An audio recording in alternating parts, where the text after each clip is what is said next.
Hello and welcome to In the Diaspora on Wired 99.9 FM with me, David Chisanga. In the Diaspora is a weekly program that focuses on Irish migrants. The program follows the lives of people living in Ireland who left their home country either for work, study, business or asylum. Today, we focus on Sharon Malupande, a special needs assistant, singer, and mother of three. I know you didn't want me to mention the last one, or is it the fact that you are a singer, Sharon? You've been in Ireland for the past 19 years, yes. Wow. How has it been? It's been great. It's like home now. You know, it's almost 2 decades. So it feels, this is home, I'd say. Yeah. And you are equally from Zambia. Yes. I forgot to mention she's from Zambia. I'm from Zambia. Like me. I'm from Zambia as well. Yeah. I'm going to put you on the spot right now. Okay. Just from the start. Would you just sing a bit of the national anthem? A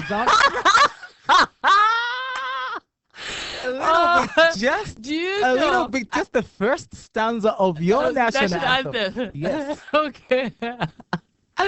Do you know, I sing it the wrong way. The way we used to sing it when we were young. Stand and sing of Zambia, proud and free. There you go. No. We didn't have the complete one. We were supposed to have the entire stanza. There's one. Yes. Zambia, Zambia, free men we stand. Under the flag of our land. Yes. Zambia, praise to thee. And I'm telling you, it's been a long time I sang the national anthem. It's been almost 19 years. It's been a long time. I need to start practicing. But you sing very well. You sing very well. I need to start practicing my national anthem. Can you imagine? I'm trying to learn the Irish one, but don't ask me to sing it. I'm not gonna. I won't go there. So Sharon, you tell us more about yourself, what you do and on a daily basis. Yes, we understand you are a special needs assistant. Where and when did you start? So I started working in St. Gabriel's School in 2000. I was subbing first. I did my placement there in 2010. So when I finished college, then I went back in 2013. That's when I became permanent. So I've been working in St. Gabriel's School from 2013. And what do I do in my spare time? I like creating content. So I have a Facebook page, I have a YouTube page, and then I like singing as well. I like going to church, I like walking. So those are some of the things I do. And then taking care of the kids as well. So someone would like to follow you on your channels. How can they follow you on your channels before we get into more information about your country and the like? Okay, so my Facebook page is Sharon Malups, and so Malups as an Malups, and then my YouTube is Shaz and Temba. That's just my YouTube channel. So you've already mentioned something, Shaz and Temba. Shaz and Temba, yeah. What do you mean there? Shaz, we kind of just me and Temba, me and my husband. Temba is my husband. So sometimes we just come and just encourage people, just do different stuff. And then on the Facebook page, I love cooking as well. So I kind of come and just, have fun with people and we cook together, we make meals together and stuff like that, And different things. Sometimes I'll just be, I'll go shopping with people if I want to do some grocery shopping or whatever it is that I'm doing. So I saw nice bread on your page one time. You still owe me that bread. I need to make it. It's a very healthy bread, so I don't know whether you're gonna like it, but I will make it. It's a banana bread I made. We need that banana bread in the diaspora. Yes. Now let's go and look at your country, Zambia. What do you? How can I put this? Tell us more about your country, Zambia. We understand it's a beautiful country. It is. Yeah. Tell us more about this country now. Which country? Zambia. Zambia. Yeah, Zambia is beautiful country, very peaceful, just like Ireland, and it actually the peacefulness reminds me a bit of home, you see. And I love the community, in Zambia, where you have relatives around and stuff like that. So that's very good, and people are happy people. Zambians are very happy people. So even if people don't have anything, but people will always smile. So I really miss that about Zambia. Do you remember the number of languages that are there in Zambia? Yes. Do we have 72? Over. Over 72 now, over. Over, yeah, there are over 73 Yeah, languages. 73 now. Oh, just I missed one now. 72, 73. One and the same thing. Yeah, It's yeah, one and the all the same same thing. thing. Yeah, 73 languages, loads of them. But I can only kind of speak. I can understand a bit of Tonga, and I can speak Nyanja and understand it. And Bemba is my language. So now tell us, greet us in your language. Somebody would like to know, how do you greet in Greet. your language? So I say Murishani Wonse. That means how are you, everyone? Like how is everyone? Yeah, And- Murishani Wonse. And how does Yeah. everyone And respond? then you have to answer Bueno. So remember the Bueno chocolate. So like so it's similar. So just say Bueno. Wait, yeah. there's Bueno There's chocolate? Bueno, yeah, there's Bueno chocolate here. In So- Ireland? in Ireland, yeah. That's how the Bembas So say. they'll say that's how you answer. Like so if you don't want to forget how to reply in Zambian language, you just remember the Bueno chocolate and it's a Bueno. This Yeah. is In the Diaspora with me, David, and I'm speaking to Sharon. She's from Zambia. You know, she's a special needs assistant as well as a singer, as well as a mother of three. We are just speaking and talking primarily how her journey has been from Zambia to Ireland. She's been in Ireland for the past 19 years, and interesting story and interesting things she's actually sharing with us. Speaking of the journey to Ireland, you know, walk us through how you came to Ireland. I believe in the 2000s, Yeah. 2003, 2002, Yeah. around that area. Yeah. How was the journey, really? Well, it's a very interesting one. I came with my boyfriend, so I had a boyfriend back home, and then he was coming to Ireland, and I was like, "Oh, that was very exciting." You know, you're up in your 20s, you're very young, and you're very adventurous. So that's how I came with my boyfriend, but it never worked. But when it never worked, I was already here. I just decided to, continue and just pursue my life here. Wait, this is a very interesting. Sharon, no way. Yes, way. Yeah, that's how I came. This is Yeah. So wait. So how did the idea come about, really, from your boyfriend? Yeah. What happened? What pushed him, really? He had friends here. He had his friends here, and he knew people here. Like, his friends and his sisters were here, and some of them were in England. So he had connection already, you see. So then it was very easy for him to say, let's relocate to Ireland. Yeah. That was very risky. It was in a way, but you see, the thing is that when you're young, you kind of like the way most young Irish go, they go to Australia, they go to Canada and stuff like that. When you're young, you're kind of looking for greener pastures, and looking for where that kind of way. So it was a risky move, but it was, I think, a good risky move. So initially you came here. Yeah. You wanted to work, or Yes, Okay. I wanted to work, just go to school, just Yeah. my life, just to make my life more. yeah, important than you it wanted was. to Yeah. look for greener pastures. Greener pastures, yeah. And, okay, interesting, quite Yeah, interesting. very. And how did you feel when you arrived at Dublin Airport? Airports, yeah. Yeah. It was, you get a shock, like, everything was just, different. And then because you're so excited about something, so everything just looks so good, that kind of way. But then it's only after some time you kind of homesick, but that happens for a particular time. Then you kind of, get used to the whole idea and just, make friends and just have people like family that are like family here. Yeah. So how long did it take you to integrate now into Ireland or Ireland Irish culture, culture, so to yeah. say? It didn't take me a very long time because naturally my personality, I'm a very friendly person. So I kind of straight away, I had a few people, then church, I made sure I connected to a church, I connected, different places, and I like to volunteer. So I was volunteering, I was in Sligo, and I was volunteering this place called the Wheelchair Association. So that was your first county? So that was the first, So that was the first place where I kind of, I used to volunteer and help people that are kind of, disabled and stuff like that. So I really like that. I think that's where even me working in the special needs, I think that's where the seed was planted from there. And then I was like, okay, I think I want to help. I want to go into this field.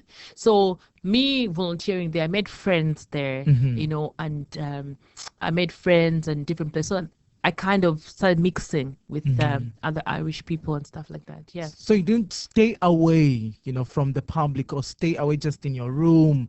You came No. outside, you No. interacted with people. Yes, I You did. immediately Yeah. started getting acquainted Yeah. Yeah. to the Irish Yeah. society. That was pretty interesting. Yeah. Yeah, I did. Yeah.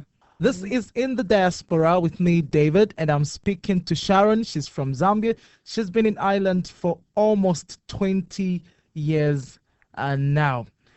Now, let's move on, Sharon, to your favorite things, the things you like about Ireland after you Okay. came to Ireland in a very risky but beneficial move. Yeah. I'm going to say it that Yeah, way. yeah. What are the things, just 3 things that you like about Ireland that just yeah. stuck with you and say, okay, Yeah. or still stick with you and say, I Yeah. love 1, 2, 3 about Ireland, and I'll be counting. Okay, so one thing I really like about Ireland and the Irish people is that they're very welcoming. Once you really get to know them, they're really lovely people. Like, once they open. I feel like they kind of have to build a bit of a trust. But once you build that trust, they're really welcoming and they're very generous people. So I like that about them, and I like the beauty of this country. I know it's always raining most of the times, yeah. But if you're driving, going places, just the green is such a beautiful place. And the third thing I like about this country is the peacefulness. There are other countries where there's war, there's things like that, but you just have that peace. And where, like, sometimes when I was in Zambia, there were times when you'd be scared the thieves will come in the house. But but you see, we don't experience that. We don't. So we have that peace of knowing that, okay, I can go to sleep the whole night and nobody's gonna break in, even though people do have break-ins, but it's not very common. You know what I mean? Are those 3 though? Yeah, there are 3. Aren't they 2, Sharon? 3. Sharon, there are 2. 3. Peace. You said generosity and welcome. Aren't they one of the I same even said thing? more. Don't mind this one. No, I even said more. Yes. All right, Sharon, thank you very much. And I for love the answering. people. Okay, you want 3. I love the people. Is that okay? That's I fine. love- yeah. That's fine, Sharon. We can Awesome. we can try to move on. And Yeah. Irish culture is Yeah. is very rich, and I believe Yeah. Zambian culture equally Yeah. is. So what are some of the similarities or maybe differences that you've noticed between the Zambian culture and the Irish culture? The differences. I think you've mentioned some of the similarities Yeah. and The difference, yeah. differences could be like, we are more communal, like community in Zambia, like in the sense that, like, like your neighbors, you kind of know your neighbors, you can go to your neighbor anytime and that kind of thing. It's a bit different here. It's more kind of, they have to know you. So it's more kind of individualistic kind of way. So that's a bit of a difference that is there. Like, I can't just go and knock at my neighbor's door and say, oh, I don't have some sugar. Can I have some sugar? I really have to know them. So, but in Zambia, we kind of have that, like everybody it's like the whole community is like, we all eating from one pot in a way, like as a way to say, probably it has changed now. I don't know. It's been 19 years, but I'm talking from the time I was in Zambia and the way things used to be. So that's kind of thing that I miss about, like, like even like when kids are playing outside, like everybody's like their parents, that kind of way. You do, oh no, don't do that. But here you kind of have to be very cautious. You can't really say anything about another person's child. So that's a bit of the difference that's there. Yeah. Okay, so how did you handle it at first? Yeah. You have to kind of just learn and just, they say when you go to Rome, you do what the Romans do. You kind of just have to adapt, and then, so I have like people that are very close to me. Like my best friend lives just a few doors out. She's Irish, and I can do that with her. I can walk up to her house today or listen, I just want a bit of sugar, or just like per se, like, I want something. And she's so open, and we have that kind of relationship. And the way I always tell her, you're like a white Zambian. Like, you're white from outside, but you're really Zambian inside, because she's just so real. So like, you get to have those, those people like that. And then, yeah. Did you get any cultural shock, in terms of the dress code, for instance? No, the dress code wasn't really different. I think here, the difference is that here is kind of a bit relaxed. I find the dress code back home is like, you overdress the way, but here I found with like people kind of, they dress, but it kind of relaxed. Like, like the difference is that you wouldn't know the richest person because people kind of wear the same. That kind of way.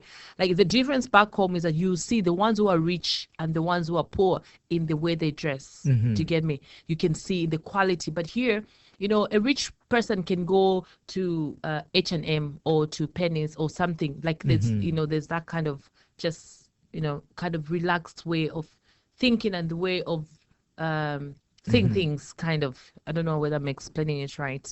So are you trying to say that in Zambia you dress to impress? Yeah, dress to impress. I think dress to kill. Dress to kill, and then you could be like, you dress to kill, but then you'll be thinking, oh my goodness, this one is a millionaire, but then it's not like that. And then here you'll be thinking, oh, this one is poor. Then you find that I worked in a place actually. I worked in a place some time back, and I used to, when I was in college, I used to do cleaning. Clean the places like that, and then the man who owned the whole entire building would get the hoover as well and clean, and then he would get a bicycle and just cycle and go. And I didn't even know that he owned that particular building where I was working, and that really shocked me because that you can't find that in Zambia. Like if somebody owns a very big organization, there's no way they're going to pick up a hoover and just or maybe even have a sit with you, have a cup of tea. Do you know that kind of way? So those are small things that I liked. I'm like, where they just they just show you that's good leadership skills in a way, trying to show you that, okay, you're doing this, I can do it as well, and I'll show you how to do it and stuff like that. Yeah. Now, when we look at housing, finally, on the culture and just the living standards between Zambia and Ireland, one thing about Ireland I noticed is the housing structure are similar almost everywhere. How's it in Zambia though? No, but I think in Zambia it's different. Everybody kind of built the house according to the way they want, the design they want and everything like that. But here I think they have a standard of how the houses should be. I think, the council, the government have a way they want houses. There are places like outside you can have people make their own kind of house, like the very big house, but standard houses, like normal houses, are kind of very, very similar in the way they are made, yeah. This is In the Diaspora with me, David, and I'm speaking to Sharon. She's from Zambia. She's been in Ireland for the past 20 years. Also, we can just say almost 20 years now. And let's move on, Sharon, to favorites. Okay. Your favorite song. My favorite in song. Zambia, Zambian song. My favorite song in Zambia was, I don't know whether you know JK. JK is a Zambian artist, and he sang this song called Akakagelo. And the only why I love that song so much is because my late sister, was in that movie. She was a girl that's the Kagelo, the girl that was walking around and everything. No way. That is my late sister who passed away. So that song has been always my favorite from that time, but even is still my favorite because I always want to go back and see, my sister in that movie. Yeah. So JK's song Akakagelo. Akakagelo, yes, yeah. So that's Bemba actually. Yes, so Bemba, yeah. Once we play the song, we'll be able to you'll be able to explain to us, what the song means, definitely. So up next is Akakagelo by JK, a Zambian artist, and we'll be able to get the meaning after the song plays.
nakulolesha pamaso neo chimanikanga ine tikapitana ni masoba vochita kapena kuyenda olo kuwelela kagelo kaja kagelo kanitengela mutima wanga ine nikakaona mutima wanga ni piku kaja kagelo kanitengela moyo wanga ine nikakaona mutima wanga ni piku tawi sonse ni makakanisa ine tulunato sini makwanisa akakagelo ndipukana pangiwa vekaonekela monga ni mungeli ukaona tumenso towala monga tanda kalina tumeno tulingalingali akakagelo ndipo nikokongola kanitenga ine kanisokoneza ine kakelo kaja kakelo kanitengela mutima wanga ine nikakaona mutima wanga ni peku All right, that was JK with Akaka Gelo. Now, that's one of your favorite songs from Zambia. Yes. What does it mean? It just means this girl has taken my heart, like this girl has really grabbed my heart in a way, like, the guy who's in love with this beautiful, gorgeous caramel girl, so that's what the message is about, just love. It's a love story. It's about a guy who's in love. With this girl. Yeah. Any favorite movie back home? Back home? No, we don't. Favorite movie back home? Favorite film back home? Yeah, but back home, my favorite film used to be, I know it's an American movie, so we used to watch loads of American movies back home. Yeah. So it's Pretty Woman. Pretty Woman? Yeah, Pretty Woman, walking down the street. Yeah, that's my favorite. My all-time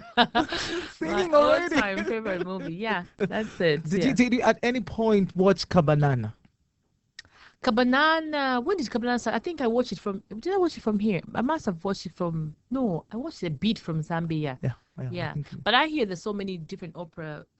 Soap operas today, soap operas, there's several, several. There's several of them. Mm-hmm. Now, quickly as we get to the closing of our program, Sharon, what do you miss about Zambia now, I miss the food. I miss the food. Yeah, I miss things like chihuahua, those kind of calembla. Please, we need to explain. Okay, so chihuahua is actually pumpkin leaves. And then there's a way we make it. So I miss that. And I don't know, calembla, I don't know what I can say in English what it is. You should, what is sweet potato leaves, right? You are joking. And sweet potatoes are my favorite. Yes, is that calembla? Yes, that's calembla. Sweet potato leaves, Wow. Yeah. So I miss those two. I miss the food. But, I've actually kind of adapted. And let me tell you this funny story. One time, what happens, because after being a long time, so a friend of mine went back home and I asked them to bring me what do you call ifinkubala in English? It means caterpillars. So we do eat caterpillar, but different type of this is called the mapoma. They are called, I think, mapoma. That's the name they are called. They're very different, unique. It's just not any ordinary caterpillar. They grow from a tree. That's where they come from. So are those the dark ones or the brown dark ones? Yeah, but those, it's just not any caterpillar. No, it's just a special type of caterpillar. It's very high in protein, actually. So I asked my friend to bring me some, and then because I think my system has actually adapted to the system here, it has changed. So when I ate that, my body reacted. I had it. Way. Yeah. So I have to be very careful. Like if I go back home, like the things that I have to eat, because it's been a very long time. You see, I haven't eaten that, so my system. But you're scaring the people who are in the sense that I'm not scaring them. I'm just saying that not everybody's gonna eat caterpillar, but you can eat things like pumpkin leaves, like like sweet potato leaves, those ones, like eggplants and stuff like that. At least that is something you can eat. I'm just saying, like, for me, everybody's different. My system just didn't accept, so because it stayed for a long time. So guys, you have to go and try the caterpillars from Zambia. And what was your favorite dish? Or what is your favorite Growing- Zambian dish? Zambian dish. Ideal Zambian dish for yeah, you. I actually love impwa. That is how do I say? It's like it's egg. We call it eggplant, but this is not the big version of eggplant. The smaller version of eggplants. Yeah.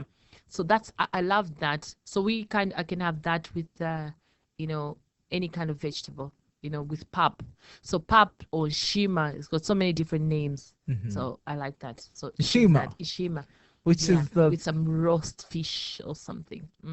roast fish, as Yeah. in As fresh in- fish. Or Yeah, you can either fresh fish or dry fish, any kind of fish. I don't mind. as Yeah. long as it's As roasted. long as it's roasted or So yeah. your ideal meal, Yeah. shima. So like if I went to Zambia now, Yeah. yeah, I would want them to I would want them to make variety. Like I would want a bit of if it's sashi as in groundnut peanut sauce, and then I'd like a bit of eggplant, a bit of beans. We have special Zambian beans that is very nice. So I would love to try like bits and bits there. Yeah, Do you remember kablanget? I do. I miss that one. I miss it so much. Yeah, Or I miss it so so much. so Yeah. kablanget is primarily brown Yes, beans. the brown brown beans, beans. So yeah. that somebody can understand. Yeah, it is actually. Yeah, It's definitely brown beans. yeah. Now, anything else you'd like to share about Zambia, about Ireland, and But you've been here Zambia is actually a away? beautiful country. So you guys should, yeah. Actually, the prince is a prince of England, prince whatever. One of them went to Zambia for holidays. It's really beautiful. Like we have the Victoria Falls, and it's so amazing, and just so peaceful. The weather is really nice, and the people are very nice. The food is very, very delicious. So yeah, You had gone to the Victoria Falls yes. before When coming. I was home, yeah, I did, yeah, I Okay. did, yeah. I So did go to which Big part Falls. of Zambia were you as we close? Where I used to live? Yeah. Makeni. In I lived in Lusaka? Makeni, yeah, in Lusaka, yeah, in the capital city, yeah. I lived in Makeni. I grew up in Kablonga. I used to live with my aunt and my uncle, and they were teachers in Kablonga, so we used to live there. Yeah. So then when I finished school and everything, started living by myself, I lived in Makeni. Makeni. Makeni is Yeah. actually in the western side of the capital, Lusaka. That's where Sharon was actually living. She's now living here in Ireland. Yeah. Thank you very much, Sharon, for coming on No the diaspora. worries. No worries. All right, I was speaking to Sharon Malupande from Zambia on In the Diaspora. Thank you very much for listening. Until next time, bye for now.